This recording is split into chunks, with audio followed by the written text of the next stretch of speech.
Olá, seja mais uma vez muito bem-vindo aqui ao canal do Vascão Eterno. Pessoal, se inscreva no nosso canal, assine o sininho, deixe seu like, comente no final desse vídeo o que você achou também. Sua opinião é importante para nós aí e dentro das possibilidades a gente responde todo mundo. Pessoal, hoje esse vídeo não vai ter arte a princípio, não vai ter vinheta, porque eu vou gravar e vou meter.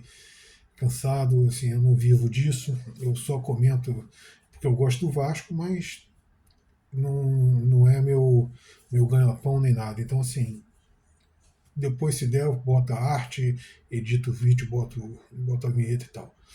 Pessoal, ontem o Vasco foi derrotado de forma vexatória pelo Nova Iguaçu por 2-0. Vexatória não pelo resultado em si, vexatória pela forma como a equipe se comportou em campo. Querer colocar a culpa na arbitragem e não cola. Tá, era para termos tido pelo menos dois jogadores do Nova Iguaçu expulsos por jogadas violentas. Inclusive, eu vou comentar depois, o árbitro da partida foi afastado da federação, pelo menos por enquanto, justamente por falhas grotescas na parte disciplinar.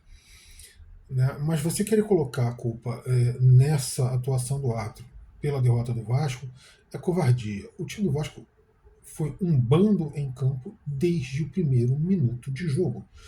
No primeiro tempo, 11 contra 11, o time mesclado ali de titulares e reservas e tal, e o time foi vergonhoso. O Nova Iguaçu deitou e rolou em cima do Vasco. A verdade é que o Vasco não criou nada no primeiro tempo, o Vasco teve muitíssima dificuldade de chegar, e o Nova Iguaçu, além do gol, uma falha que o pessoal fica, porque o passe do Serginho não foi passe do Serginho. O Serginho disputou uma bola, ela sobrou, foi na direção do Maicon. O Maicon podia ter dado um bico para a lateral, ter tentado atrasar para o goleiro. Não, ele foi tentar sair jogando de carrinho. O Maicon tem dificuldade de fazer isso em pé, equilibrado. Imagina de carrinho, deitado, escorregando, se ele ia acertar o passe. Não acertou. A bola foi cortada pelo jogador do Nova Iguaçu.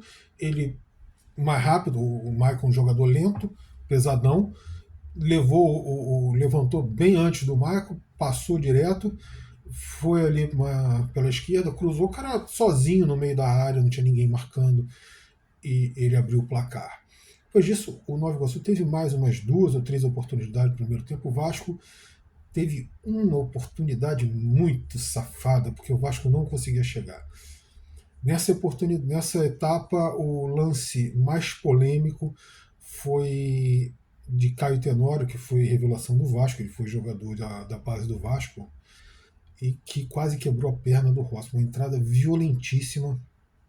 O Rossi estava com a perna apoiada no chão, ele entrou no meio da canela do Rossi com as travas da chuteira. Arrancou sangue da canela. Se você para pensar que ele tem uma caneleira dura, que é justamente para evitar, para proteger a perna dos atletas, que mesmo assim a trava passou, é mais ou menos aquele lance do Zé Gabriel contra o Bangu, que também a canela do Zé Gabriel ficou marcada com as travas da chuteira e o juiz disse que deu um amarelinho pro cara. Essa do Caio Tenório foi pior, porque o Caio Tenório já tinha um amarelo, a entrada foi violentíssima e o juiz não deu nada. Então, assim, vergonhoso a atuação do senhor juiz. Mas ele não teve culpa da péssima atuação do Vasco. Segundo tempo, o time melhorou um pouco. No segundo tempo entrou o Payet, entrou ali o Veguete e mais uns dois ou três jogadores, e o time deu um upzinho, deu uma melhoradazinha. Mas insuficiente, absolutamente insuficiente. Criou mais, equilibrou o jogo, mas desnecessário dizer que o Nova Iguaçu foi melhor, foi mais incisivo. O Nova Iguaçu fez o segundo gol no final já da partida, mas foi. Ele controlou bem o jogo. Sim, o Vasco na primeira etapa tinha tomado uma bola na trave e no segundo tempo o Vasco meteu uma bola na trave mais ou menos da mesma posição que o jogador do Nova Iguaçu chutou no primeiro tempo. Foi o Payet. E a verdade é a seguinte: durante todo o jogo, quem entrou e fez alguma coisa, quem levou algum perigo ao gol do Nova Iguaçu, inclusive com os chutes, foi o Payet. Payet foi quem meteu a bola na trave, Payet foi quem obrigou o goleiro a fazer uma boa defesa, Payet foi quem chutou as bolas que rasparam a trave. O resto do time, nada. Um time apático, acovardado. Sim, verdade que, por exemplo, já no o Rossi também levou uma tesoura criminosa, que não era falta nem para amarelo, era falta para vermelho direto também, e o juiz deixou passar em branco novamente. Mas é o que eu falo, se você precisa de ter jogadores do Nova Iguaçu expulsos para um time como o do Vasco ganhar o jogo, tem alguma coisa errada, muito errada. É só você parar para pensar que o jogador, o Payet, provavelmente ele ganha mais do que todo o elenco e a comissão técnica do Nova Iguaçu juntos. É verdade, o Payet foi o único que se destacou realmente no time do Vasco. Foi ali o cara que deu o ápice no time. Mas assim, e o resto? Você tem vários jogadores ali do Vasco que ganham ali como 10, 15 jogadores do Nova Iguaçu. E o time foi apático, acovardado, um bando em campo. Para Praxedes foi um horror, ele errou tudo, ele não acertou absolutamente nada. Nada, o Praxedes não acertou nada. Mas ele não foi o único. Né? Aquele, acho que é o Romão, que é um jogador, um lateral esquerdo que subiu do sub-20 agora, porque estourou a idade, totalmente burocrático, apático em campo, ou seja, sem condições. Depois da partida, o, o oh, meu Deus, cansaço é um problema. O técnico e o auxiliar técnico do Vasco, lá, o Ramon Dias e o filho, vieram dizer que o Vasco estava com problema, que não pode, tinha que mesclar, porque a temporada é longa. Sim, eu entendo tudo isso, mas o problema do Vasco não foi mesclar o time, o problema do Vasco foi apatia, foi covardia, foi desorganização em campo, total desorganização em campo. E isso é um problema do Vasco que não é de hoje. O Vasco vira e mexe está sofrendo com esse problema, principalmente com esses crias da base, essa garotada que sobe da base do Vasco. No início, é uma dificuldade que esses meninos estão tendo nessa passagem. Olha que o Vasco faz a coisa devagar, com calma, bota para treinar com o elenco principal. Os caras acompanham o elenco por vários meses e depois vão entrando aos poucos. E eles têm uma dificuldade enorme. É uma coisa impressionante. Então é isso, pessoal. O jogo foi isso. E eu vou comentar o que aconteceu com esse árbitro, que logo após o jogo, ainda ontem, a FERJ afastou o árbitro do jogo, tal qual fez com o árbitro lá do jogo com o Bangu, por falhas grotescas, falhas ridículas, absurdas na parte disciplinar, ou seja, as entradas violentíssimas dos jogadores do Nova Iguaçu. Eu citei essas duas, mas o time do Nova Iguaçu entrou com a caixa de ferramentas aberta. Isso me lembra um jogo, eu acho que era o Eurico Miranda, não, era o Roberto Dinamite, já tem uns mais de 10 anos esse jogo. Foi um Vasco e Americano em São Januário, que havia uma.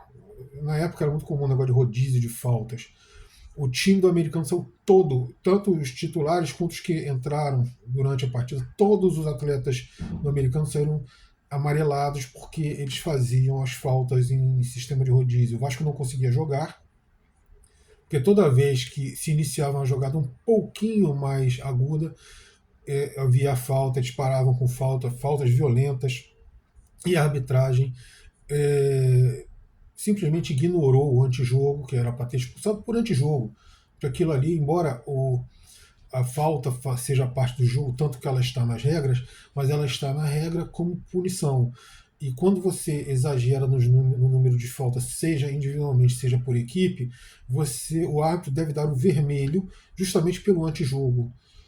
Chega um determinado momento que assim você não para de dar o amarelo porque não está adiantando, então você vai avermelhar alguém do time para mostrar que não é para fazer o antijogo.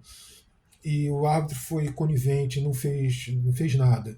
E a mesma coisa que aconteceu contra o Bangu e ontem também. Se uma coisa é terrível, é absurdo você sair avermelhando e jogando cartão, porque você às vezes estraga o espetáculo, você também ser conivente com esse tipo de situação é também muito ruim para o espetáculo. Assim, a parte de afastar o árbitro, a federação está certíssima, tinha que fazê-lo mesmo, da forma que foi feita, que eu não concordo.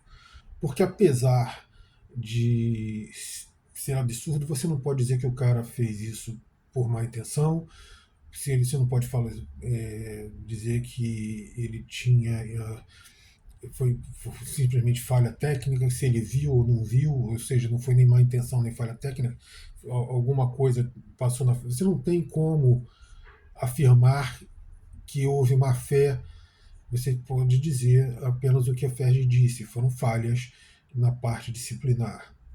Mas, por má intenção ou não, o afastamento foi correto. A única coisa que eu não gostei foi a forma como foi feita. Devia ter dado um pequeno tempo ali, pelo menos até hoje à tarde, ou amanhã de manhã, para quem vê esse filme, o jogo, esse vídeo, ou seja, quinta-feira à tarde ou sexta de manhã, e depois anunciar o afastamento, pelo menos para falar assim, ó, nós analisamos bem, vimos bem as imagens e tal, e chegamos à conclusão que as falhas foram gritantes demais, o árbitro está afastado, vai ser reciclado, alguma coisa assim, e botava ele na geladeira um bom tempo, um bom e longo tempo. Assim, eu acho que abusar um pouco e colocar o nome do cara na fogueira. Mas é isso aí, pessoal. O Vasco perdeu a invencibilidade. 2-0 não foi injusto. Não pelo fato apenas de 2 gols que o Nova Iguaçu fez, o Vasco não fez nenhum. Mas pelo bando que foi o Vasco em campo e pelo fato de que Payet era a única figura lúcida do Vasco, um pouquinho também o Piton, mas a verdade é que Payet era o único realmente lúcido e afim no Vasco. Inclusive o próprio Payet sofreu uma entrada violentíssima que ficou meio bastante barato também, era outro lance para expulsão. Até porque o atleta, se não me engano, já tinha cartão amarelo. Mas é isso, pessoal. Valeu pela presença de todos aqui. Até o nosso próximo vídeo. Fim de semana comentaremos aí o jogo do Flamengo e Vasco. Ou Vasco-Flamengo, porque o mando é do Vasco, né? E que está sendo colocado no horário horroroso. 7 horas da noite é um absurdo, 7h30. É um absurdo colocar um jogo desse a esse horário. Valeu, pessoal. Até o próximo vídeo.